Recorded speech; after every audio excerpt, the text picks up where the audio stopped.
आपण बघत आहात वुमेन्स 24 चॅनल. अमरावतीत पुन्हा एकदा शिक्षकांचा संताप उसळला आहे.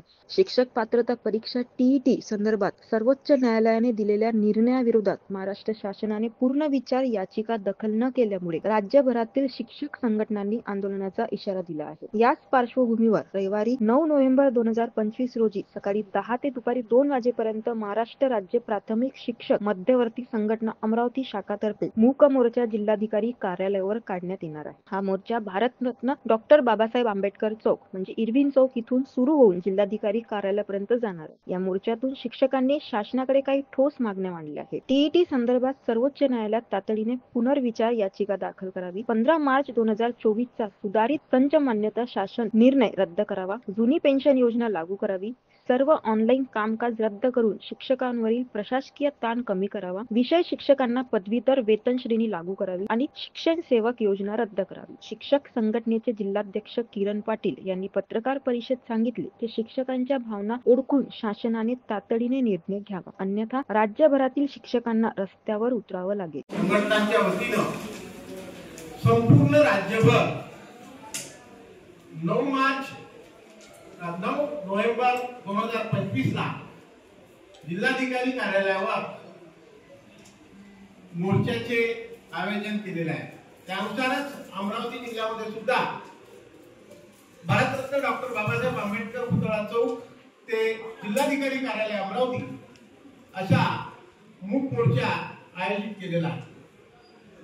मूक मोर्चाचं महत्वाचं आणि तात्कालिक जे कारण आहे ते म्हणजे 1 सप्टेंबर 2025 ला सर्वोच्च न्यायालयाने एक निर्णय दिला. त्यामध्ये सर्व प्राथमिक शिक्षकांसाठी टीईटी परीक्षा ही कंपल्सरी केलेली आहे आणि केवळ ज्यांची शेवटची 5 वर्ष राहिलेली असतील त्यांना त्यामधून सूट दिलेली आहे आणि त्यातही जर त्यांना पदोन्नती हवी असेल तर त्यांना सुद्धा टीईटी परीक्षा ही बंधनकारक केलेली आहे. वास्तविक पाहता जेव्हा शिक्षण हक्क कायदा आला तेव्हाच टीईटी परीक्षा घेण्यात यावी अशा प्रकारचा हे त्याच्यामध्ये कलम होतो आणि त्यानुसार टीईटी परीक्षा जर शासनाला घ्यायचीच होती तर ती तेव्हाच घ्यायला हवी होती किंवा तेव्हापासून त्याची सुरुवात व्हायला हवी होती. परंतु शासनाने आतापर्यंत त्यावर कुठलाही निर्णय घेतला नाही आणि एकाएकी आज ही परीक्षा सर्व शिक्षकांवर लादण्याचा निर्णय हा सर्वोच्च न्यायालयाच्या माध्यमातून लादण्यात आलेला आहे. त्यानंतर आमची दुसरी महत्वाची मागणी आहे की 15 मार्च 2024 चा जो सुधारित शासन मान्यतेचा शासन निर्णय आलेला आहे तो म्हणजे ग्रामीण भागातील शिक्षण संपवण्याचा शासनाचा डाव आहे. 10 पर्यंत ज्या ठिकाणी पडतात त्या सर्व प्राथमिक शाळांवर शिक्षकच जायचा नाही किंवा 6 ते 8 च्या ज्या ठिकाणी शाळा आहेत त्या ठिकाणी 20% पर्यंतच्या शाळांना शून्य शिक्षक त्यांनी मान्य केलेला आहे. अशा वेळेला मोठी परिस्थिती अशी निर्माण झाली आहे की साधारणतः 8 ते 10 किलोमीटर अंतरापर्यंत सुद्धा 6 ते 8 ची शाळा विद्यार्थ्यांसाठी उपलब्ध होणार नाही.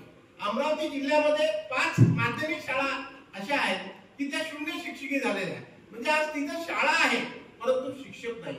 इतका विचित्र असा हा शासन निर्णय आहे आणि तो रद्द करावा म्हणून आम्ही सातत्याने प्रयत्न करतो आहे. त्यानंतर आमची तिसऱ्या मागणीच्या संदर्भात माझे मित्र श्री सुरेंद्र मेटेंनी माहिती दिली.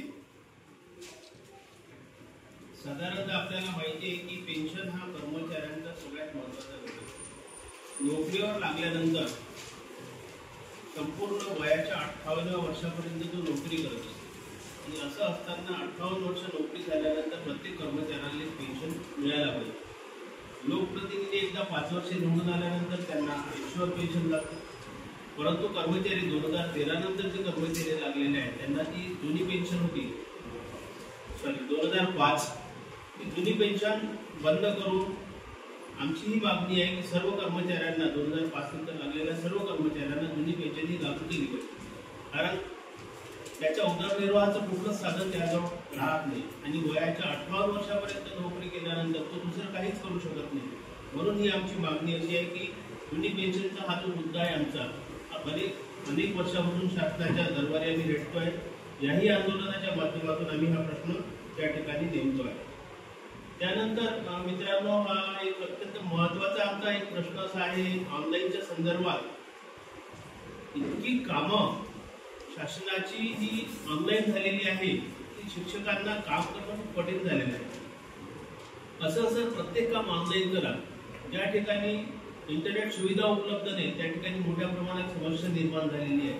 आणि या ऑनलाईनच्या कामामध्ये शिक्षकांचा, मुख्याध्यापकांचा, इव्हन पर्यवेक्षी यंत्रणा ही सगळी या ऑनलाईनच्या कामामध्ये फिरत आहे. आणि मूळ जे काम आहे अध्यापनाचं आणि अध्ययनाचं याकडे मोठ्या प्रमाणात दुर्लक्ष होत आहे. म्हणून आमच्या शासनाला विनंती आहे की ऑनलाईन जर तुम्ही करत असाल त्याची स्वतंत्र यंत्रणा शासनाने निर्माण करावी, जेणेकरून या कामाचा बोजा हा शिक्षकांवर यायला नको आहे. धन्यवाद. बघत रहा उमेश 24 चॅनल. कुबडे पॅलेस, माऊली जहागिरी, तुमच्या खास क्षणासाठी परिपूर्ण ठिकाण. निसर्गरम्य परिसरात वसलेले कुबडे पॅलेस तुमच्या प्रत्येक सोहळ्याला अविस्मरणीय बनवण्यासाठी सज्ज. एसी हॉल, प्रशस्त पार्किंग, आकर्षक डायनिंग हॉल, प्रशस्त मॅरेज हॉल, आरामदायी एसी रूम, सगळ्या सुविधा उपलब्ध. योग्य जागा, लग्न सोहळा, साखरपुडा, वाढदिवस, रिसेप्शन, कौटुंबिक समारंभ. हॉल अत्यंत योग्य दरात भाड्याने मिळेल. पत्ता सालोरा रोड, माऊली जहागीर, तालुका, जिल्हा अमरावती. संपर्क 7020844401 9422858081. तुमच्या स्वप्नातील सोहळ्यासाठी आजच बुक करा कुबडे पॅलेस. धन्यवाद.